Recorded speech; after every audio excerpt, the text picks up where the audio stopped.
शिव महापुराण की जो कथा कर रही है, भगवान शंकर का जो चरित्र कर रहा है, शिव तत्व कर रहा है, शंकर की पवित्र कथा कर रही है, शिव महापुराण की कथा कर रही है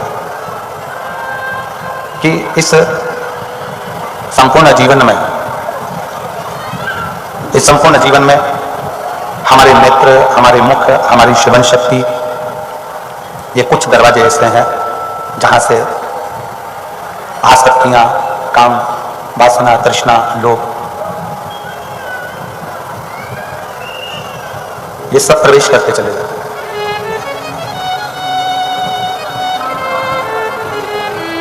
इन आसक्तियों से, इन वासना से, काम से, तृष्णा से, लोभ से बचने के लिए एक जो दरवाजा है, नेत्र का दरवाजा, इसको थोड़ा सा ध्यान में और दर्शन में लगाओ।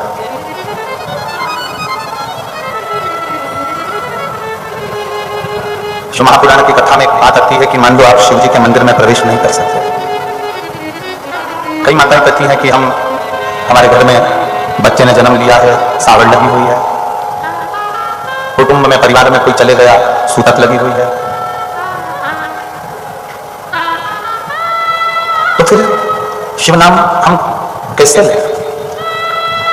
पहले तो एक बात स्मरण कर लो, चाहे सूतक लगी हो, चाहे सावड़ लगी हो,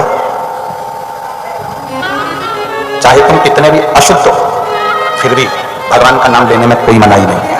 परमात्मा का नाम लेने में कोई, परमात्मा की कथा सुनने की मनाही नहीं है, परमात्मा का नाम लेने की मनाही है।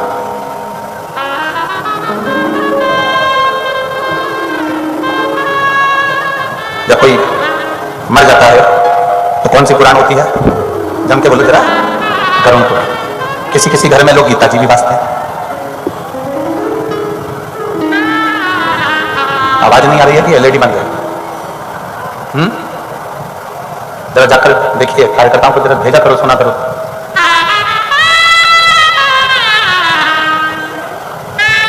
एलईडियां बंद है क्या वहां की?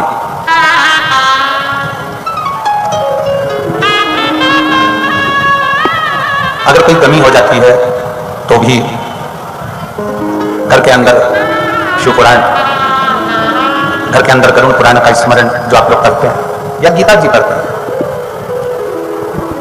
शिव पुराण नहीं, गरुड़ पुराण का स्मरण आप करते हैं और गीता जी पढ़ते हैं। किसी किसी के घर में ऐसा होता है। शास्त्र कहता है, शास्त्र वर्णन करता है कि आप शुद्ध है, अशुद्ध है, सावड़ लगी है, सूतक लगी है, या कितने भी आप अशुद्ध हैं, तो भी भगवान का नाम लेने में और भगवान का नाम सुनने में कोई दोष नहीं लगता।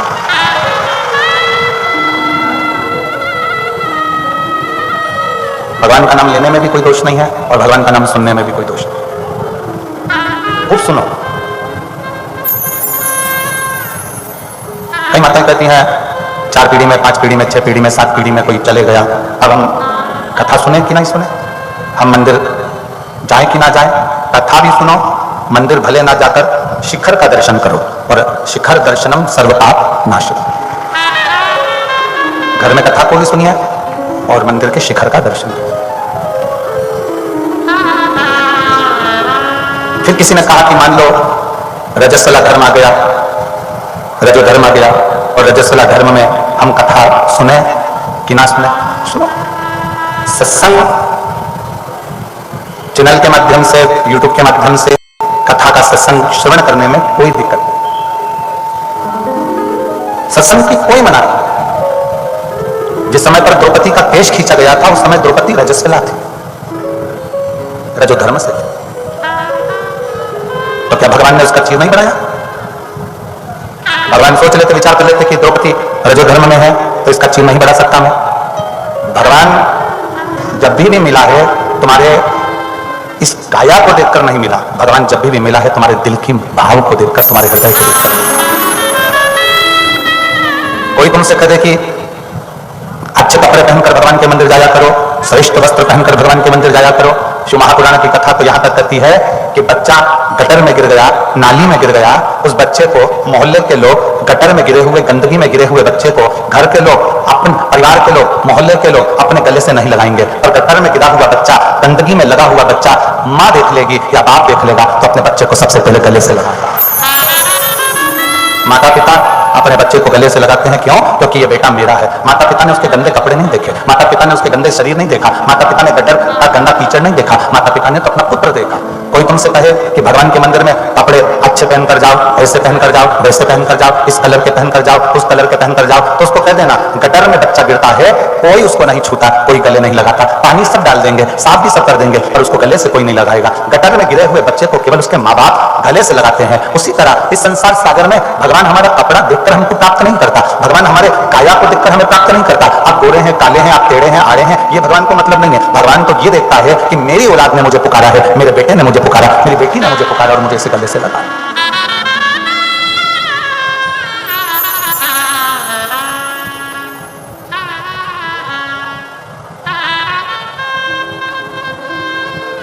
किसी ने प्रश्न किया, गुरुजी हमें कुंभ में जाना है, हम क्या लेकर जाएं?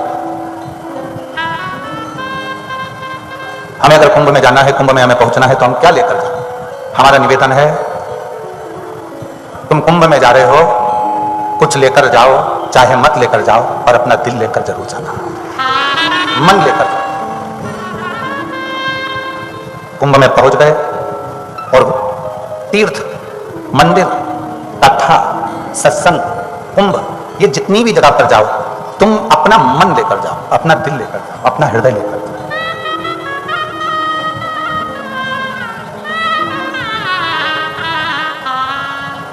अपना दिल लेकर जाइए।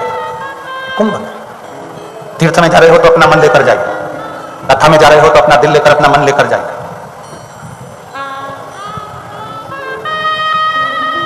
कुंभ में पहुंच गए और वहां से आने के बाद लोगों से कह रहे हो कि वहां तो इतना ऐसा हो गया, दर्शन करने गए तो मन में आ गया, तो लोगों से कह दिया वहां तो ऐसा हो गया। आप यहां आ गए कथा में, और कथा में आने के बाद आपने कह दिया कि वहां भैया बहुत धूप थी, ऐसा था, वैसा था, और अन्य बातें आप लोगों ने कही। श्रेष्ठ कथा में, सत्संग में, भजन में, कीर्तन में, स्मरण में, प्रभु के नाम में, प्रभु की भक्ति में आप जब जाओ तो अपना पूर्ण हृदय रखकर, पूर्ण दिल रखकर जाओ, पूर्ण मन रखकर जाओ। मंदिर से वापिस घर जाओ तो मंदिर की कभी बुराई मत करना, तीर्थ से घर जाओ तो तीर्थ की कभी बुराई नहीं करना, शिव महापुराण से घर जाओ तो शिव महापुराण की कभी बुराई नहीं करना, कभी नहीं। चौथा, इन तीन से भी बढ़कर एक चौथा स्थान है जहां की बुराई नहीं करी जाती। वो चौथा स्थान है, एक पिता अपनी लड़की का विवाह कर रहा हो और उसके विवाह में तुम गए हो, कोई कमी अगर रह जाए तो उस बाप की बेटी के विवाह की कभी बुराई मत करना। ये चौथा स्थान। एक बाप ने अपनी बेटी की शादी करने में कितना कितना जोड़ा होगा, कैसे कैसे जोड़ा होगा। एक माँ ने अपनी बेटी की विदाई करने के लिए कमाया होगा, ये वही जानती है, ये वो जानती है।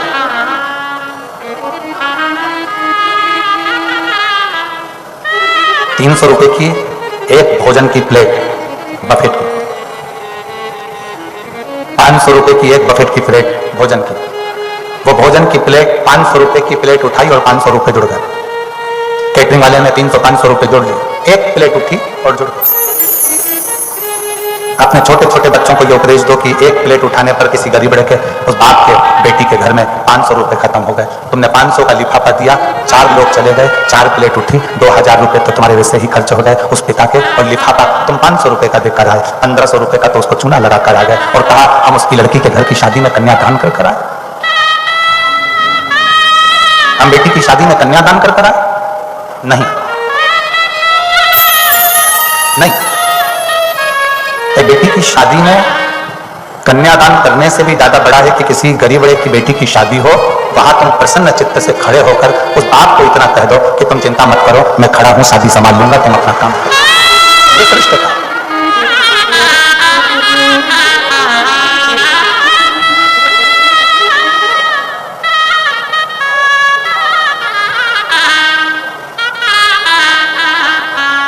जब कुबेरेश्वर बाबा की धर्मशाला बनकर तैयार हो जाएगी ना, जो आप सब लोगों के सहयोग से जो हॉल बन रहे हैं, कमरे बन रहे हैं, जो धर्मशाला का निर्माण हो रहा है, तो कुबेरेश्वर बाबा की जब धर्मशाला बनकर तैयार हो जाएगी, आपका शुल्क लगाए उसमें, आपका पैसा लगाए उसमें, आपका 1-1 रुपया लगाए उसमें। उस धर्मशाला का एक नियम रखेंगे कि किसी बेटी की अगर किसी बाप को शादी करना है तो वहां 25-30 लोगों को लेकर आए, लड़के वाले भी 25-30 आए, उनके भोजन की व्यवस्था भी समिति निःशुल्क करेगी, कन्यादान दहेज देने की समिति व्यवस्था, उस बेटी को दहेज भी समिति देगी और आए हुए बारातियों का भोजन भी समिति कराएगी और बेटी की विदाई भी समिति करेगी।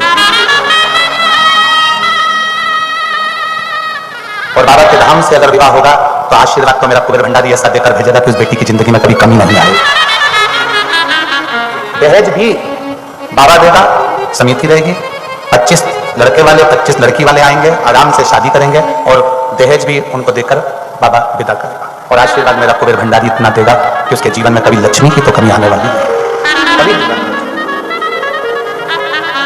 तुम्हारे द्वारा बनाया गया वो धर्मशाला, तुम्हारे द्वारा निर्माण करी गई वो भवन, तुम्हारे द्वारा बनाया गया, लोग कहते हैं गुरुजी हमको कमरा बनवाना है। हमने कहा कि अगर कमरा अगर पूरा हो गया है तो जो हाल बन रहा है उस हाल में आपका अगर कोई सहयोग राशि लग सकती है तो लगा लो। आने वाले समय में जब इतनी बेटियों की शादी उस धर्मशाला से आपकी छत के नीचे होगी तो शायद थोड़ा सा पुण्य आपके विभाग में आ जाए, थोड़ा सा।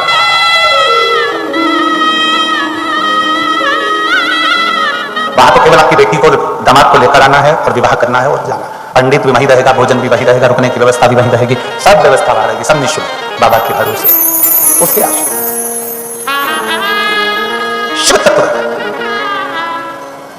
मंदिर में जल चढ़ाकर वापिस लौटो तो बुराई मत करो, तीर्थ से दर्शन कर कर पहुंचो तो बुराई मत करो। कुंभ जा रहे हो, गंगा यमुना सरस्वती कावेरी गोदावरी सरयू क्षिप्रा का स्नान कर कर जा रहे हो, वापिस जाकर निंदा मत करो। और चौथा स्थान जो मूल है, किसी बेटी के विवाह में अगर जा रहे हो तो उसके घर में अगर खाने की थोड़ी कमी पड़ जाए, कोई व्यवस्थाओं में कमी पड़ जाए, कोई कमी रह गई है तो उसको नजरअंदाज करो और उस बेटी के विवाह की बुराई कभी मत करो, क्योंकि वो अपनी बेटी है, अपने गांव की बेटी है, अपनी बेटी। मेरी जीजियों, मेरे जीजाओं, मेरे बेटा बेटियों, आप लोग आज के समय में जानते हो नहीं जानते हो हमें नहीं मालूम, पर यहाँ जितनी मेरी बुजुर्ग माताएं बैठी हैं या बुजुर्ग पिता बैठे हैं, जो मेरे भाऊ बैठे हैं, जो मेरी आई बैठी हैं, इनसे पूछिएगा कि पुराने समय में गांव में अगर एक लड़की की शादी होती थी तो पूरे गांव के लोग उसमें मेहनत कर कर पूरे गांव के लोग बारात को संभालते थे और ऐसा लगता था कि गांव में किसी एक की शादी नहीं, पूरे गांव की बेटी की शादी होती थी, पूरे गांव की। आपको मालूम है ये धर्मशाला है, ये गार्डन, ये मंगल कार्यालय, ये तो अब बने। गांव में शादी होती थी तो जितने घर होते थे बारात उन घरों में रुकती थी, प्रत्येक घर के अंदर बारात रुकती थी, प्रत्येक घर।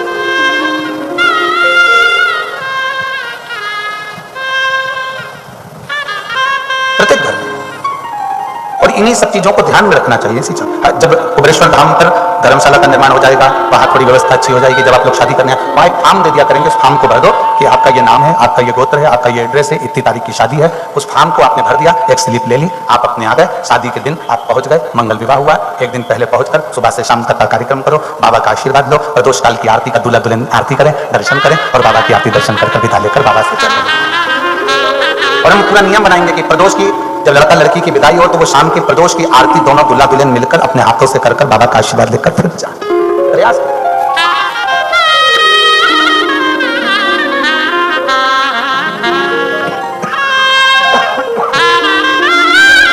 कभी निंदा करना है तो अपनी खुद की करो। किस चीज की निंदा करना है? अरे समझ में नहीं आ रहा है कि मेरे को हो क्या गया, सुबह नींद ही नहीं खुलती मेरी, इतना प्रयास करता हूं पर नींद खुलने को तैयार नहीं होती।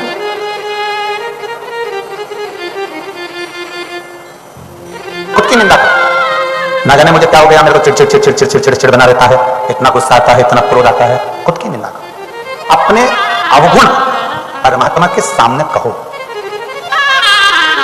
अपने अवगुण परमात्मा से बोलो। वो एक लाइन हमारे स्मरण में आती है, कैसे तारोगे प्रभु जी, कैसे तारोगे, कैसे तारोगे भोले, कैसे तारोगे हमारा अवगुण भरा शरीर प्रभु जी, कैसे तारोगे हमारा अवगुण भरा शरीर प्रभु जी, कैसे तारोगे। पाप करंता हसे ये मनवा, जाप करंता रो, पाप करंता हसे ये मनवा, जाप करंता रो। काम क्रोध में निश दिन जागे, कथा कीर्तन सोए, काम क्रोध में निज दिन जागे। जब टीवी देख रहे हो तो रात के 11 बज रहे हैं, मोबाइल चला रहे हो रात के 12 बज रहे हैं, नींद नहीं आती, और कथा देखने बैठे या सत्संग में बैठे, सुंदरकांड में बैठे, रामायण में बैठे, काम क्रोध में निस दिन जागे, कथा कीर्तन सो और कैसी फूटी पड़ी तकदीर कहो ना कैसे तारोगे, कैसी फूटी पड़ी तकदीर कहो ना कैसे तारोगे, कैसे तारोगे मेरे बाबा, कैसे तारोगे, कैसे तारोगे भोले जी, कैसे तारोगे हमारा अवगुण भरा शरीर भोले जी, कैसे तारोगे। पाप करंता हंसे या मनवा जाप करंता रोए। ये टूटा हुआ माइक का स्टैंड है बाबू, ये पाप करंता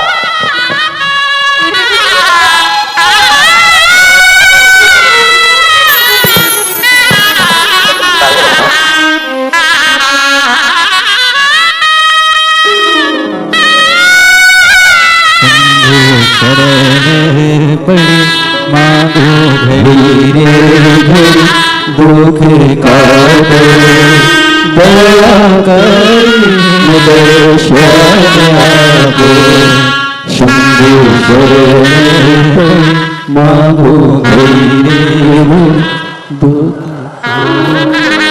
पाप करंता हंसे मनवा जाप करम तारो, काम क्रोध में जिस दिन जागे, कथा कीर्तन सो पाप करन में खूब हंसे मुस्कुरा, पर जाप करते समय रोवे तो क्या क्यों किसकी, और ऐसी फूटी पड़ी तकदीर कहो ना कैसे तारोगे, हमारा अवगुण अवगुण भरा भरा शरीर कहो ना कैसे तारोगे।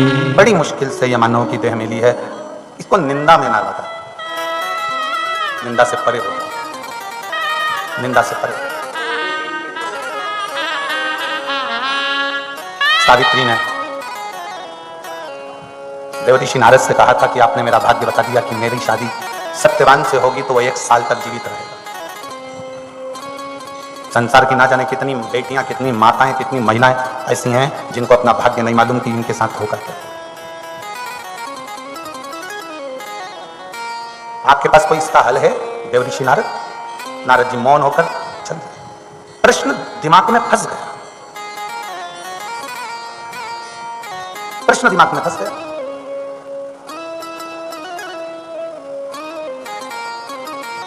एक पत्नी के पति मर गया, बचपन में बच्चे छोटे छोटे छोड़कर वो चला गया, और वो महिला किसी दूसरे की खेती में जमीन पर काम कर कर कर कर कर कर अपने बच्चों को बड़ा कर ले।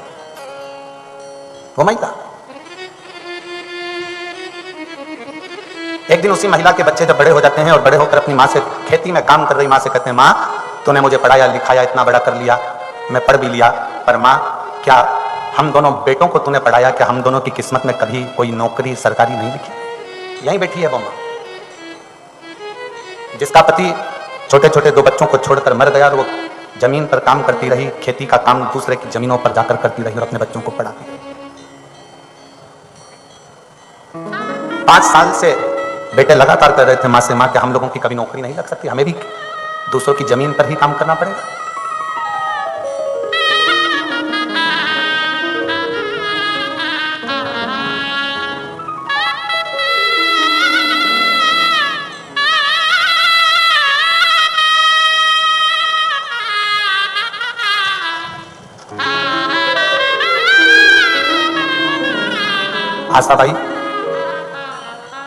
आशाबाई बमा कोली, पता कठोरा, तालुका चोपड़ा, जिला जलगांव, मोबाइल नंबर ये है। कहीं बैठी हो तो हाथ हिला सकती हैं।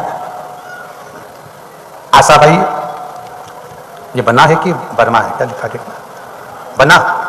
आशाबाई बना कोली, पता कठोरा, तालुका चोपड़ा, जिला जलगांव, मोबाइल नंबर ये है। कहीं बैठी हो आ जाइए, बेलपत्र ले जाइए, जाओ। मैं एक लोटे जल का क्या वर्णन करूं गुरुदेव। मेरे बाबा पशुपति व्रत की ने मेरे को खुशियां दे दी। मेरे पति, मेरे बच्चे छोटे छोटे थे तभी गुजर गए थे। मैंने खेतों में मजदूरी करके पाला। दोनों बच्चों को शुरुआत से ही सरकारी नौकरी के लिए तैयार करने का प्रयास किया। 5 वर्ष से नौकरी की तैयारी करे पर नौकरी नहीं लगी तो बच्चों का हृदय टूट गया। मैंने अपने बच्चों से कहा तुम भी पशुपतिनाथ का व्रत करो, मैं भी करती हूँ। एक व्रत पूर्ण हुआ पर नौकरी नहीं लगी। 2 बार पशुपतिनाथ का व्रत किया, 2 बार पशुपतिनाथ के व्रत को किया पर रिजल्ट नहीं आया। मैंने व्रत शुरू किया, करने को कह दिया, फिर बच्चे उसी व्रत को करना प्रारंभ कर दिया और आज बाबा की कृपा से मेरे बेटे की नौकरी सरकारी लग गई और उसकी शादी भी पक्की हो गई। मैं बाबा को धन्यवाद देने के लिए आई हूं। एक बेटे की तो नौकरी लगी सरकारी, दूसरा बेटा कहता है माँ मेरी भी नौकरी लगे। मैं अपने बेटे को लेकर सिरपुर चली गई कथा में। सिरपुर के कथा पंडाल में बेटे को लेकर बैठ गई और बाबा से प्रार्थना करती रही, बाबा ऐसी कुछ कृपा करो, मेरे बेटे ने कई परीक्षा दी है पर उसका रिजल्ट नहीं आ रहा और उसकी नौकरी नहीं लग रही। बाबा ने ऐसी कृपा करी, सिरपुर की कथा सुनकर मैं घर गई और 16 दिसंबर 2024 को बाबा की कृपा से मेरे छोटे बेटे का इंडियन नेवी में सिलेक्शन हो गया। मैं बाबा को यहाँ प्रणाम करने के लिए। एक लाइन उसने लिखी है कि मैं दूसरे के घर में काम करती हूं, आज मुझे खुशी है कि मेरे बाबा ने मेरे दोनों बच्चों का हाथ पकड़कर उसको पार लगा दिया। एक विश्वास, एक भरोसा, एक दृढ़ता आपके भीतर है।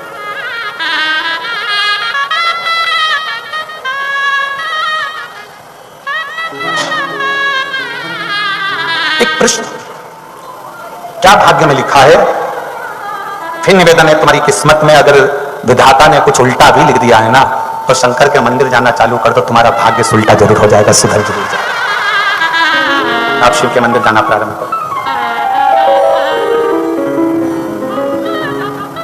आप शिव की शरणागति ग्रहण कर लो, शंकर की चौखट पर जाना प्रारंभ कर दो, आपका भाग्य सुधरना प्रारंभ हो जाएगा।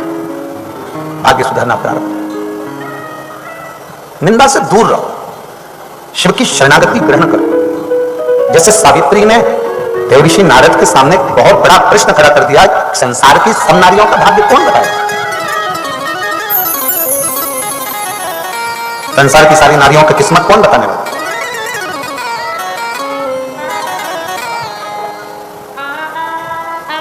पुण्य कमाने के लिए जाओ पर पुण्य कमाते कमाते पाप लेकर वापिस मत आओ। शिवपुराण कहते हैं तीर्थ जाओ पुण्य कमाने के लिए, मंदिर जाओ पुण्य कमाने के लिए, गंगा नहाओ, त्रिवेणी संगम में स्नान करो, कुंभ जाओ पुण्य कमाने के लिए, कथा में जाओ पुण्य कमाने के लिए। पर किसी की निंदा में अगर हम लगे हुए हैं, गलत विचारों में हम लगे हैं, गलत सोच में हम लगे हैं, गलत भाव में, गलत दृष्टि में हम लगे हैं तो हम वहां पुण्य कमाने के लिए नहीं, फिर हम वहां से पाप एकत्रित करने के लिए जाएंगे। कथा में आए हो ना, सबको मालूम है कि कथा हो रही है साकरी में, पंडाल भी लगा है, भोजन व्यवस्था भी है, रुकने की व्यवस्था, सब कुछ है। और ये बात सब जानते हैं कि पंडाल कितना भी बड़ा लग जाता है पर भोलेनाथ तो कैलाश पर रहते हैं ना, तो पंडाल तो छोटा पड़ता ही है, कैलाश विस्तार है, शिव की कथा विस्तार। हर व्यक्ति को इस भाव में आना चाहिए कि हम कथा सुनने जाएंगे, पंडाल में जगह मिली तो ठीक है, ना मिले तो अपना छाता लगाया, अपनी पानी की बोतल रखी, अपना बैठे आसन बिछाकर, अपना ओढ़ना, अपना बिछाना, अपना छाता लगाकर, अपना खुद का टेंट बनाया, बैठे और कथा सुन। अब कोई जाए यहाँ से कथा सुनकर, सूरत की कथा सुनकर जाओ, साकरी की जाओ, सिरपुर की जाओ और घर जाकर कहो कि सामा तो इतनी भीड़ थी, बैठने की व्यवस्था बहुत मुश्किल से मिली, अरे गर्मी पड़ रही थी, धूप पड़ रही थी, तो सियोर वाला महाराज तो कितना चिल्ला चिल्ला कर कह रहा है कि सोने की रकम पहनकर कथा में मत आओ, कीमती सामान लेकर कथा में मत आओ, अपना बिछाने का लाओ, ओढ़ने का लाओ, पानी की 2 बोतल लाओ, एक छाता और मिर्ची का ठेसा अपना लेके चलो साथ में, बड़े प्रेम से अपना पाओ, अपना आनंद लो, अपना आनंद सुख पाओ।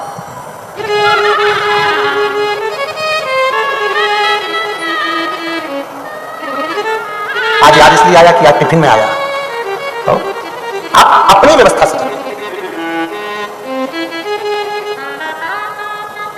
और जिस दिन छाता लेकर चलोगे, पानी की बोतल लेकर चलोगे, उस दिन तुम्हें छाते की भी जरूरत नहीं पड़ेगी, पानी की बोतल की जरूरत नहीं पड़ेगी, अपने आप भोलेनाथ की व्यवस्था कर देगा, अपन लेकर चलो।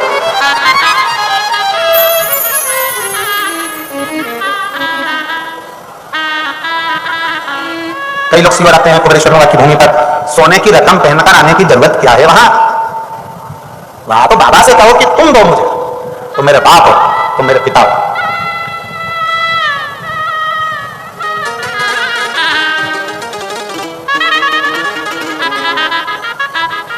हम तो बाबा के भरोसे चलते हैं, हम तो बाबा के भरोसे चलते हैं। दुनिया वाले जलते हैं, ये दुनिया वाले जलते हैं, भोले बाबा के भरोसे चलते हैं, भोले बाबा के भरोसे चलते हैं। नारद जी के सामने प्रश्न खड़ा कर सावित्री मैया का विवाह सत्यवान के साथ हो जाता है। सत्यवान के पिता नेत्रों से अंधे हैं, माता दुखी रहती है देखकर। दुर्मसेन से अपने ससुर से सावित्री ने जब विचार करा कि कुछ दिन बाकी हैं तो पूछ लिया कि तुम्हारा राज्य गया, तुम भी राजा थे, तुम्हारा पूरा की पूरा राज्य चले गया। आ जाओ।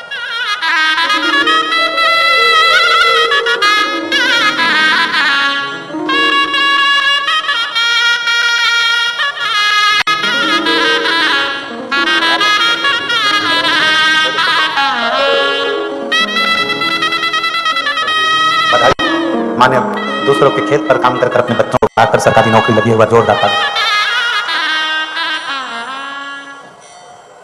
अगर विश्वास लगन पक्की है तो मंजिल मिलती जरूर है।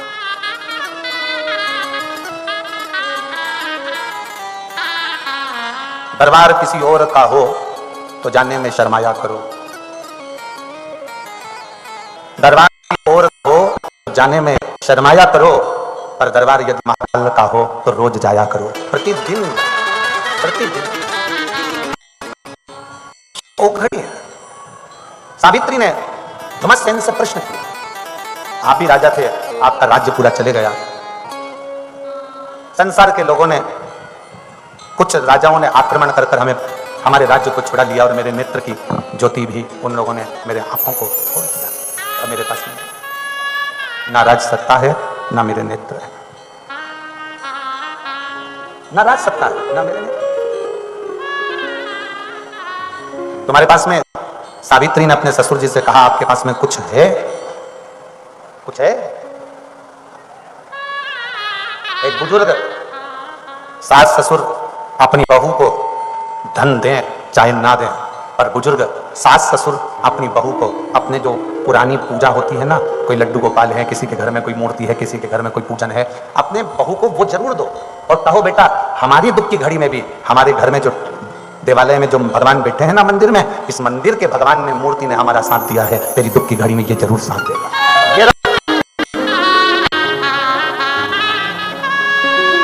आपके पास में कुछ है? और आज आप सबसे निवेदन करेंगे, आपके पास देने के लिए कुछ भी नहीं हो तो एक बार मुख से श्री शिवाय नमस्तुभ्यम जरूर कहकर निकल जाया करो। तो वो भी दान है, अपने मंत्र का दान, अपनी भगवान के शब्द का दान, उनकी वाणी का।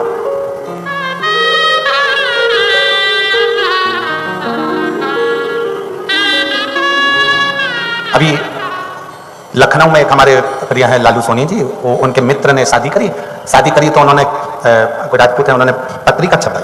उस पत्रिका का जो लिफाफा था, जिस लिफाफे में वो कार्ड डाल रहे थे, उसमें उन्होंने एक स्लिप चिपकाने वाली दरवाजे पर श्री शिवाय नमस्तुभ्यम की उसी के अंदर रख दी। और जहां पत्रिका देने जाते थे वहां कहते थे कि इसमें एक स्लिप भी पड़ी है, शादी में आओ जरूर पधारो, और अगर नहीं भी आ पाओ तो इसमें स्लिप है श्री शिवाय नमस्तुभ्यम की। अपने खुद के घर के दरवाजे पर वो स्लिप चिपकाना जरूर, जिससे आपके घर में आने वाले की जिंदगी भी खुशहाल हो और आपकी जिंदगी भी खुशहाल हो। उन्होंने पत्रिका के लिफाफे में अलग से चिपकाने वाली स्लिप रख दी, श्री शिवाय नमस्ते। कार्ड तो चाहिए था, वो स्लिप ही उन्होंने उसमें रख दी कि आप ये स्लिप सबके घर घर जाएगी, लोग अपने दरवाजे पर उसको चिपकाएंगे, अपने जीवन को बर्बाद करेंगे। आप लोगों के दरवाजे पर लगा है श्री शिवाय नमस्तुभ्यम? हाथ उठाओ जरा, किस किस के यहाँ लगा है? सबके यहाँ लगा है? लगा के रखना, जीवन में दुख कष्ट बहुत दूर रहेगा। जितनी तारीख को लगाया वो तारीख भी लिख के रखो। जैसे बल्ब आता है ना CFL का, उस बल्ब पे लिखा रहता है इतनी तारीख का बल्ब है, अगर बीच में बेकार हो गया तो कंपनी वापस ले लेती। तारीख भी लिख लो तुम तो, क्या हमने इतनी तारीख को लगाया, और देखना पहले के साल और एक साल के अंदर कितना फर्क गिरता है, आपको मालूम पड़ जाएगा कि सुख आता है कि नहीं, कष्ट दूर होता है कि नहीं होता, तकलीफें जाती है कि नहीं जाती। एक पत्र है,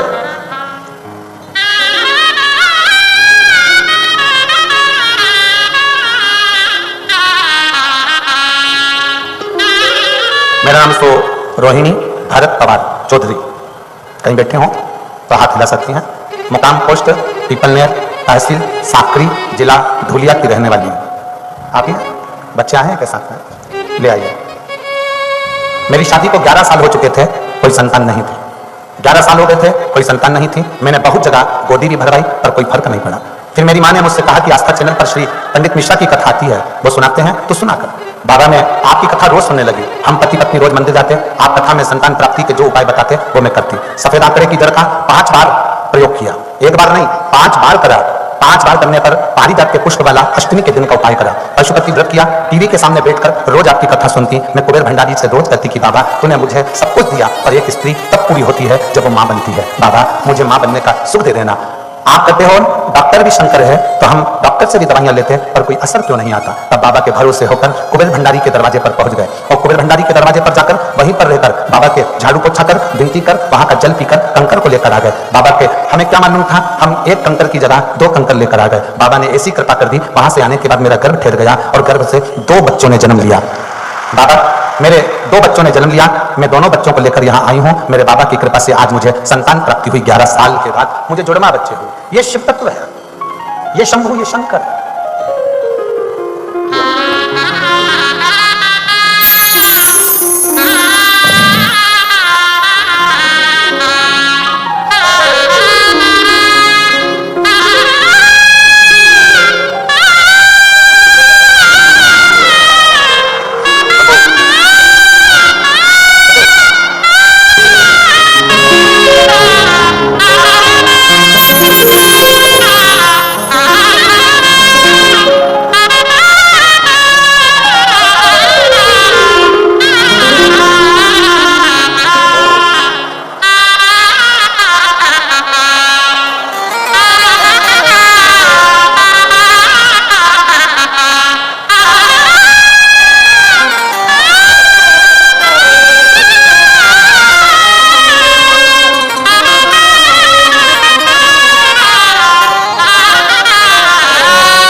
तेरा ही दिया मैंने आया पिया है, तेरा शुक्रिया है, तेरा शुक्रिया है। मुझे भोले बाबा ने बहुत दे दिया है, तेरा शुक्रिया है, तेरा शुक्रिया है। ये दाद दी है, औलाद दी है, मुसीबत में हर वक्त इमदाद दी है। तेरा ही दिया मैंने खाया पिया है, तेरा शुक्रिया है, तेरा शुक्रिया है। कहीं शिव करुणा करता है। कुछ है आपके पास देने के लिए, कुछ है। ससुर ने कहा हाँ, मेरी पोटली में एक पुरातन छोटा सा लिंग है, शिव छोटा सा।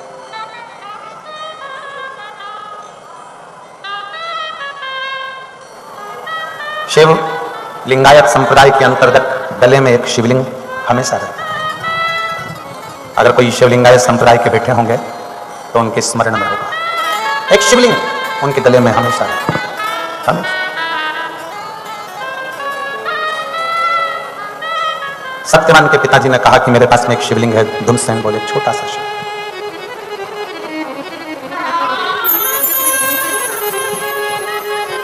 वो छोटा सा शिवलिंग मेरी पूंजी है। सावित्री जी बोली कि पिताजी बस पूरा राज्य चले जाए जाने दो, पूरा वैभव चले गया जाने दो, और आपने अपना शिवलिंग नहीं जाने दिया तो यह भी पक्का है कि शंकर आपका पूरा वैभव और राज्य वापिस लेकर आएगा, वापिस लाए। क्यों, किस लिए? आप शंकर जी के मंदिर में एक लोटा जल चढ़ाने जा रहे हो और भोलेनाथ जी आपकी झोली भरते जा रहे हैं। भोलेनाथ बाबा आपके ऊपर कृपा करते जा रहे हैं, शंकर जी सबकी मनोकामना पूर्ण करते जा रहे हैं। किस लिए? क्योंकि आपके अंदर शंकर के प्रति विश्वास आ गया और आप जान गए कि मृत्यु लोक का देव है, देव अधिदेव महादेव। राम जी भी जिसकी पूजन करते हैं, भगवान कृष्ण भी जिसकी पूजन करते हैं, वो देव अधिदेव महादेव। बोल बम का नारा है बाबा, ये आप जान गए कि बाबा हमारा सहारा है।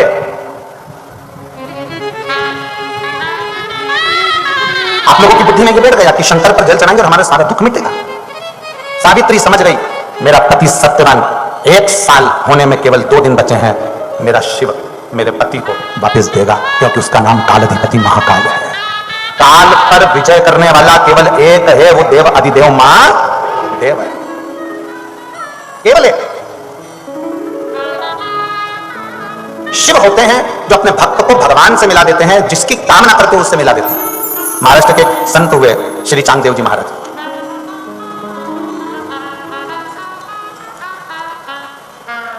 महाराष्ट्र के एक संत हैं, सुना है कि नहीं सुना नाम? जम के तो बोलो, सुना? महाराष्ट्र के एक संत श्री चांगदेव जी बाबा, चांगदेव जी महाराज शिव के बड़े उपासक, शंकर के बड़े उपासक। उनकी उम्र का कोई अंदाजा नहीं है, उम्र का। शिव के इतने बड़े भक्त थे चांगदेव जी की, शंकर की ज्योति की पूजन कर ज्योतिर्लिंग के रूप में उसको पूज लेते थे। संत श्री चांगदेव जी महाराज काल भैरव की स्तुति करते थे तो शंकर दर्शन देने के लिए आ जाते थे। श्री चांगदेव जी इतनी तप साधना में लीन रहते थे कि शंकर भी उनको देखकर प्रसन्न होते थे। महाराष्ट्र के ऐसे संत महाराष्ट्र में जन्मे हैं। भारत की भूमि में सबसे ज्यादा अगर संत कहीं जन्मे हैं तो इस महाराष्ट्र की पवित्र भूमि पर जन्मे। कहते हैं भक्ति भी इस महाराष्ट्र में आकर ऊर्जावान हो जाती है, ऊर्जावान हो जाती है भक्ति इस महाराष्ट्र में आने के बाद।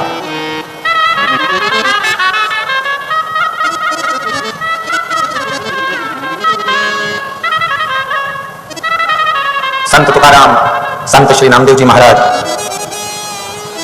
ऐसे कई कई कई संत इस महाराष्ट्र की पवित्र भूमि में दिए। उसमें से एक संत है श्री चांगदेव जी। उम्र का ठिकाना नहीं है कितनी उम्र है। चांगदेव जी की उम्र जब 1400 साल हो गई, कितने वर्ष? 14 वर्ष नहीं, 1400 वर्ष, 1400 वर्ष जब चांगदेव जी की उम्र हो गई तो चांगदेव जी एक दिन बैठे और भगवान शंकर की पूजन कर रहे थे। और पूजन करते करते बोले कि बाबा, या तो तुम मेरे गुरु बन जाओ, या जिसको मेरा गुरु बनाना है उससे मुझको मिला। या तो तुम मेरे गुरु बनो, या जिससे मुझे गुरु मंत्र लेना उसे तुम मुझे मिलाओ। चांगदेव जी ने अपनी पूरी जिंदगी में शंकर भगवान को गुरु मानकर रखा था। पर चांगदेव जी को यह मालूम था कि संसार में जन्म लेने के बाद एक बार गुरु दीक्षा लेना भी जरूरी है।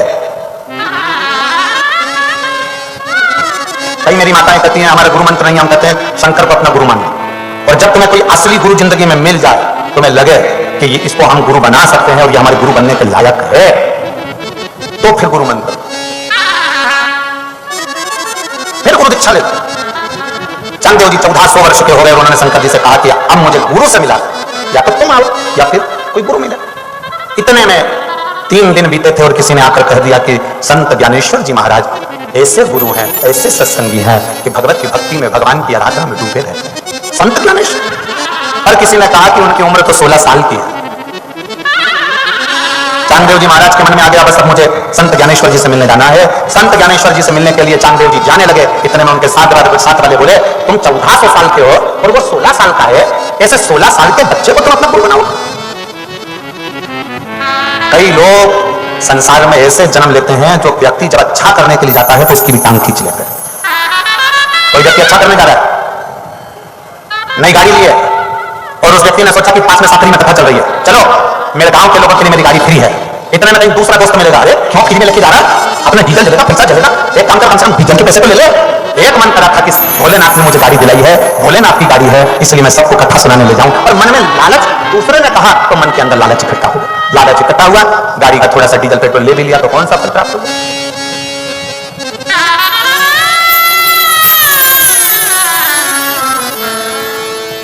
फिल्म जाते समय तुम किसी की मानते हो क्या? जम के तो बोलो जरा। फिल्म देखने जा रहे हो थिएटर में, किसी की सुनते हो? मन करा और दोनों धनी लुगाई, दोनों पति पत्नी बैठे गाड़ी से घोड़ घोड़ करके फिल्म देखने पहुंच गए। मॉल घूमने जाते हो, कहीं घूमने जाते हो, किसी से पूछते हो? नहीं, गाड़ी ली चल देते। फिर दान करते समय, भजन करते समय, सत्संग करते समय, कथा सुनने जाने के समय आप दूसरे से क्यों पूछते हो? दिल करे चल बैठ शिव कथा सुनने के लिए चल। दान करते समय भी हमें किसी से नहीं पूछना कि मुझे दान करना है। मेरा मन, मेरी भक्ति, मेरा स्मरण कुछ अच्छा बन सके अपनी जिंदगी में तो हमें कर लेना।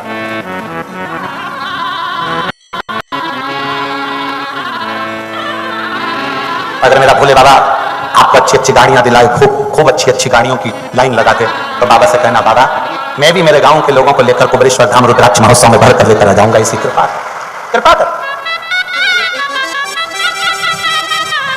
कल मौनी अमावस्या है, पूरी दुनिया के लोग कुंभ का त्रिवेणी संगम का स्नान कर रहे हो और आप उनसे परे कितने किस्मत वाले हो जो माघ महीने की मौनी अमावस्या के दिन जो महापुराण की कथा का स्नान कर रहे हो। कितने भाग्यशाली। और कल कथा का कौन सा दिन है? जम के बोलो जरा। छठा। कल शिव पुराण का कौन सा दिन माना जाता है? शिवरात्रि का। कल कथा तो वही 1 बजे से 4 बजे तक होगी, पर परसों की जो कथा है सुबह 8 बजे से 11 बजे तक हो जाएगी और 7 दिन की कथा साकरी में परसों पूरी हो जाएगी। और वो जो सुबह 8 से 11 होगी उसका प्रसारण टीवी पर 1 से 4 ही आएगा। कितने भाग्यशाली। खूब भजन करो, खूब स्मरण करो। मौनी अमावस्या है, अपने घर से कुछ बना कर ले आओ, ना बन सके तो बिस्कुट लाओ, कुछ बनाकर भोजन आदि करिए। शुभ भक्त जो आए उनकी सेवा में लग जाओ, पानी पिलाओ, मुंह झूठा करो, शिव भक्ति करो। चांगदेव जी महाराज ने विचार कर लिया, सूचना मिली 16 वर्ष का बालक। साथ वालों ने कहा गुरुदेव तुम 1400 साल के, वो 16 साल का, कहां गुरु दीक्षा देने जा रहे? चांगदेव जी महाराज के मन में साथ में रहने वालों ने थोड़ा सा अहंकार उत्पन्न कर दिया। थोड़ा सा। ये मत सोचना कि भगवान का भजन करते हो या तप करते हो या साधना करते हो तो अहंकार नहीं आएगा। सबसे ज्यादा अहंकार भगवान की भक्ति करने वाले के अंदर ही प्रवेश करता है, जिससे भगवान से तुम्हारी दूरी हो जाए, तुम इतने अहंकारी हो जाओ कि भगवान तुमसे दूर होता चले जाए और तुम्हें भगवान का कभी दर्शन ना हो।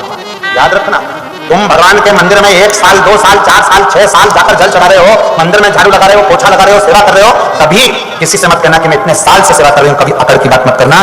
अहंकार हमारे सारे पुण्य को जलाकर समाप्त कर देता है। कभी मत कहो। कोई तुमसे पूछे साकरी में कथा कौन करा रहा है, सीधी बात बोलो शंकर जी करा रहा है। कौन बाच रहा है? सियोर वाला नहीं, शंकर जी बाच रहा है। कौन सुन रहा है? आप नहीं। आपकी सामर्थ्यता नहीं है कि 3-4 घंटा आप एक जैसा ये गोड़ी बांधकर एक जैसे बैठे रहो। तुम्हारी सामर्थ्यता नहीं। तुम घर में 5 मिनट सकने नहीं बैठो तो यहाँ 3 घंटा कैसे बैठ सकते हो? तुम नहीं बैठे हो। कई बहन भाई ऐसे बैठे हुए हैं, कई जीजी जीजा ऐसे बैठे हैं, कई बेटियां ऐसी बैठी, बेटे ऐसे बैठे हैं जिनको हर 2 घंटे बाद वॉशरूम जाना पड़ता है और फिर भी वो सुबह 9 बजे की 8 बजे की एक जैसी बैठती है और शाम के 6 बजे तक एक जैसी बैठी है। कौन बैठा है? शिव। तुम नहीं हो। सियोर वाला महाराज कथा नहीं कर रहा, कथा बांच रहा है शिव, कथा सुन रहा है शिव और कथा करवा रहा है शिव। अपनी सामर्थ्यता नहीं कि अपन कुछ कर, अपनी सामर्थ्यता। वो तो ये बंटी भाई के रूप में शंकर जी ने प्रेरणा दे दी श्रीवास्तव जी को कि भाई तुम्हें करना है और सारी टीम तैयार कर इस कथा का आयोजन करवा। ये एक अग्रणता है, एक अग्रणता। इसमें शिव तत्व की प्राप्ति। कौन? चांगदेव जी के मन में थोड़ा सा अहंकार आ गया कि मैं नहीं जाऊंगा, मेरे मित्र कर रहे हैं, मेरे सखा कर रहे हैं, मेरे शिष्य कर रहे हैं कि तुम नहीं जाओगे। बुलाओ संत ज्ञानेश्वर को यहीं पर बुलाओ, पत्र लिखो। एक पत्र लिखा गया संत ज्ञानेश्वर जी महाराज के लिए। चांगदेव जी पत्र लिखने के लिए बैठे तो सोचा क्या लिखूं। 16 साल का लड़का है, एक काम करता हूं, लिख देता हूं बेटा चिरंजीवी, श्रीमान, पूज्य, महंत, संत। क्या लिखूं ना पत्र में? फिर मन में आया पत्र में ये सब चीज लिखूंगा, क्या पता समझ में आएगा कि नहीं आएगा। एक काम करता हूं, कुछ नहीं लिखता हूं, कोरा कागज बांधकर लिखकर बिना कोरा कागज भेज दिया। जैसे ही कोरा कागज गया, जैसे ही कोरा कागज गया, पत्र गया, मुक्ताबाई के हाथ में लग गया, संत ज्ञानेश्वर जी की बहन के हाथ में लगा। संत ज्ञानेश्वर जी की बहन के हाथ में जैसे पत्र लगा, मुक्ताबाई ने देखा कि कागज तो कोरा है। मुक्ताबाई ने कलम उठाकर लिखकर भेज दिया, तुम भी कागज की तरह हो। मुक्ताबाई ने चांगदेव जी को लिख दिया, तुम भी इस कोरे कागज की तरह हो। भले तुमने उम्र 14 वर्ष 1400 साल की पाई हो, और अभी भी अहंकार तुम्हारे अंदर इतना भरा है कि कोरे की कोरे ही हो। रहा नहीं गया। चांगदेव जी के पास में जब लिखा हुआ पत्र आया तो चांगदेव जी ने कहा आज तो मैं जाऊंगा। चांगदेव जी बहुत शंकर के उपासक थे, उन्होंने चुटकी बजाई, सामने शेर आ गया। दूसरी चुटकी बजाई, एक सर्प ने नकेल खोली शेर की, उसको चांगदेव जी ने पकड़ लिया। शेर पर चांगदेव जी जाने लगे, उनके शिष्य भी जाने लगे। मुक्ताबाई ने अपने दोनों भाइयों से कहा और इतने में खबर पहुंच गई संत ज्ञानेश्वर जी के पास में कि चांगदेव जी आ रहे हैं। संत संत होता है। 16 साल के ज्ञानेश्वर जी एक दीवार पर बैठे हुए थे। समय एक कच्ची दीवार जिसको बनाई जा रही थी, उस दीवार पर बैठे थे। मुक्ताबाई भी बैठी थी, उस पर दोनों भाई भी बैठे थे। संत ज्ञानेश्वर जी को मालूम पड़ा कि चांगदेव जी आ रहे हैं, एक संत आ रहा है। उसके मन में भले अभिमत आ जाए, पर संत ज्ञानेश्वर जी ने सोचा चांगदेव जी आ रहे हैं, शंकर के भक्त आ रहे हैं, शिव के उपासक आ रहे हैं। चांगदेव जी ने दीवार को हाथ से थपथपाया, चल संत से मिलना है। दीवार इधर से जा रही थी, उस पर मुक्ताबाई, दोनों भाई और ज्ञानेश्वर जी बैठे थे। उधर से शेर पर चांगदेव जी आ रहे थे। शेर रुक गया दीवाल को देखकर। चांगदेव जी ने देखा गजब है, मैं जीव को अपने काबू में कर चला हूं और धन्य है रे संत ज्ञानेश्वर जो निर्जीव दीवाल को काबू में कर चल रहे हैं। निर्जीव दीवाल काबू में कर चल रहे। चरणों में पड़ गए संत ज्ञानेश्वर जी के 16 साल के बेटे के चरणों में, 16 साल के बालक के चरणों में श्री चांगदेव जी पढ़कर कहते हैं मुझे गुरु दीक्षा दे। राम कृष्ण हरे जय राम कृष्ण हरे राम कृष्ण हरे जय राम कृष्ण हरे राम कृष्ण हरे जय राम कृष्ण हरे राम कृष्ण हरे जय राम कृष्ण हरे राम कृष्ण हरे जय राम कृष्ण हरे राम कृष्ण हरे जय राम कृष्ण हरे जय राम कृष्ण हरे जय राम कृष्ण हरे जय कृष्ण हरे जय राम कृष्ण हरे जय राम कृष्ण हरे जय राम कृष्ण हरे जय राम कृष्ण हरे जय राम कृष्ण हरे जय राम कृष्ण हरे जय राम कृष्ण हरे राम कृष्ण हरे जय राम कृष्ण हरे राम कृष्ण हरे जय राम कृष्ण हरे जय राम कृष्ण हरे जय राम कृष्ण हरे पावन पावन नाम राम कृष्ण हरे पावन पावन नाम राम कृष्ण हरे पावन पावन नाम राम कृष्ण हरे पावन पावन नाम राम कृष्ण हरे राम कृष्ण हरे जय राम कृष्ण हरे राम कृष्ण हरे जय राम कृष्ण हरे राम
कृष्ण हरे संतों का प्यारा नाम राम कृष्ण हरे संतों का प्यारा नाम राम कृष्ण हरे संतों का प्यारा नाम राम कृष्ण हरे संतों का प्यारा नाम राम कृष्ण हरे राम कृष्ण हरे राम कृष्ण हरे राम कृष्ण हरे राम कृष्ण हरे राम कृष्ण हरे जय राम कृष्ण हरे राम कृष्ण हरे जय राम कृष्ण हरे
गावेला राम कृष्ण हरे गुरुजन गावेला राम कृष्ण हरे गुरुजन गावेला राम कृष्ण हरे गुरुजन गावेला राम कृष्ण हरे राम कृष्ण हरे जय राम कृष्ण हरे राम कृष्ण हरे राम कृष्ण हरे जय राम कृष्ण हरे राम कृष्ण हरे जय राम कृष्ण हरे राम कृष्ण हरे जय राम कृष्ण हरे राम कृष्ण हरे जय राम कृष्ण हरे राम कृष्ण हरे जय राम कृष्ण हरे राम कृष्ण हरे जय कृष्ण हरे राम कृष्ण हरे जय राम कृष्ण हरे राम कृष्ण हरे जय राम कृष्ण हरे राम कृष्ण हरे सागे देव जी गावेला राम कृष्ण हरे सागे देव जी गावेला राम कृष्ण हरे सागे देव जी गावेला राम कृष्ण हरे राम कृष्ण हरे जय राम कृष्ण हरे राम कृष्ण हरे राम कृष्ण हरे राम कृष्ण हरे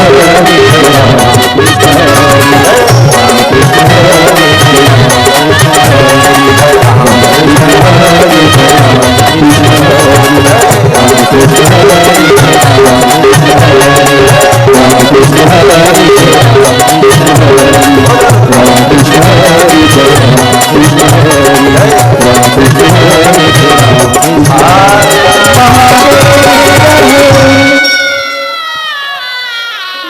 अपने स्थान पर बैठकर भगवान देवदेव महादेव से अपने मन के भाव बड़े प्रेम से दिल से प्रार्थना करिए, निवेदन करिए। चांग देव जी गावेला राम कृष्ण हरे चांग देव जी गावेला राम कृष्ण हरे जय राम कृष्ण हरे राम कृष्ण हरे। और कोई नहीं जानता है, तो इसका पश्चाताप करने के लिए, हमें क्षमा मांगने के लिए सबसे अच्छा साधन होता है वो है मंदिर जाना। हम भगवान के समक्ष जाकर क्षमा मांग सकते हैं, प्रार्थना करके अपने मन को हल्का कर सकते हैं। इससे क्या होगा, मन की बेचैनी समाप्त होगी और हमारा जीवन फिर से पटरी पर आ जाएगा। देखिए, अगर हमारा मन बेचैन होता है, किसी भी कारण से मन बेचैन होगा, तो निश्चित ही हम कहीं पर भी अपने मन को नहीं लगा सकते, हम कोई भी कार्य नहीं कर सकते हैं। हम कितना ही कोशिश कर लें, लेकिन हमारा मन बेचैन होगा तो हम कोई भी कार्य नहीं कर सकते। पूज्य गुरुदेव ने हम सभी को बड़ा ही सुंदर उदाहरण देकर समझाया था कि हमारे घर में सारी प्रकार की सुविधा हो, अगर हमारा मन बेचैन हो तो निश्चित ही हम कोई भी कार्य नहीं कर सकते। इसलिए सबसे बड़ा और सबसे अच्छा साधन है भगवान के मंदिर जाना। और जो भी अपराध हमसे जाने अनजाने में हो गए हैं, उन अपराधों की क्षमा भगवान के समक्ष जाकर मांग लेना। उससे हमारी मन की बेचैनी भी दूर होगी। किसी भी प्रकार की बेचैनी क्यों ना हो, यह मन की बेचैनी दूर होती है और हमारा मन शांत हो जाता है, हमारा जीवन फिर से पटरी पर आ जाता है। और किसी ने कहा है, एक परिणाम करने से सैकड़ों परिणाम बदल जाते हैं, तो निश्चित ही हमें परिणाम महादेव के चरणों में जाकर करना चाहिए, जिससे सारे परिणाम बदल जाए और हमारा जीवन फिर से सुखद पूर्वक और आसान तरीके से व्यतीत होने लगे। देखिए, मंदिर में नगाड़े घंटियों की आवाज वातावरण को शुद्ध कर मन और मस्तिष्क को शांत करती है। धूप और दीप से मन में और मस्तिष्क में सभी प्रकार की नकारात्मक भाव हट जाते हैं और सकारात्मक ऊर्जा का संचार होता है। देखिए, मंदिर में जाकर हम भगवान की घंटी बजाते हैं, भगवान का ध्वनि नगाड़े हम बजाते हैं। इससे क्या होता है, वातावरण पूरा शुद्ध होता है और मस्तिष्क शांत हो जाता है। धूप और दीप के दर्शन करने से मस्तिष्क में सभी प्रकार की नकारात्मक भाव हट जाते हैं, नकारात्मक ऊर्जा हट जाती है और सकारात्मक ऊर्जा हमारे मन मस्तिष्क में प्रवेश कर जाती है। देखिए, पूज्य गुरुदेव हम सभी को श्री शिवाय नमस्तुभ्यम का जाप कथा के बीच में मध्य में करवाते हैं। इससे वातावरण तो शुद्ध होता है, साथ में इसकी जो गर्जना होती है, इसकी जो ध्वनि होती है, ये हमारी नकारात्मक ऊर्जा को हटा देती है और सकारात्मक ऊर्जा हमारे हृदय में प्रवेश कर जाती है। कई फायदे होते हैं मंदिर जाने के और श्री शिवाय नमस्तुभ्यम मंत्र के जाप करने के भी कई फायदे होते हैं। पूज्य गुरुदेव ने हम सभी को बड़े ही सुंदर और सरल शब्दों में समझाया है कि जो भी श्री शिवाय नमस्तुभ्यम का जाप करता है, वो व्यक्ति का दर्शन कोई भी व्यक्ति ऐसा व्यक्ति कर लेता है जिसने कभी मंदिर नहीं गया हो, तो उसके भी सारे पाप नष्ट हो जाते हैं। पूज्य गुरुदेव ने हम सभी को बताया है और इसी बीच में पूज्य गुरुदेव का आगमन हो चुका है। सुंदर गुरु वंदना के साथ में हम सभी आज कथा के पंचम दिवस में प्रवेश करेंगे। जय जय श्री राधे, हर हर महादेव, श्री शिवाय नमस्तुभ्यम। गुरु ब्रह्मा गुरु विष्णु गुरुदेव महेश्वरा, गुरु साक्षात् परब्रह्म तस्मै श्री गुरुवे नमः। चल गुरुवर के द्वार, चल गुरुवर के द्वार, गुरुवर भाग्य विधाता जिसकी महिमा अपरंपार। चल गुरुवर के द्वार, चल गुरुवर के द्वार, गुरुवर भाग्य विधाता जिसकी महिमा अपरंपार।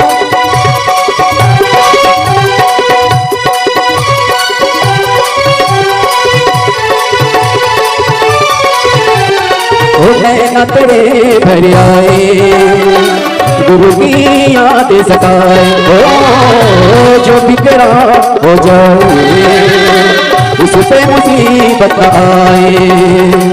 हम भी तेरी रहमत को सुन के गुरु के द्वारे आए। चल गा गुरु साथ तेरे, चल गा गुरु साथ तेरे, ताल न टूटे न टूटे टूटे संसार। चल गुरुवर के द्वार, चल गुरुवर के द्वार, गुरुवर भाग्य विधाता जिसकी महिमा अपरंपार, गुरुवर भाग्य विधाता जिसकी महिमा अपरंपार।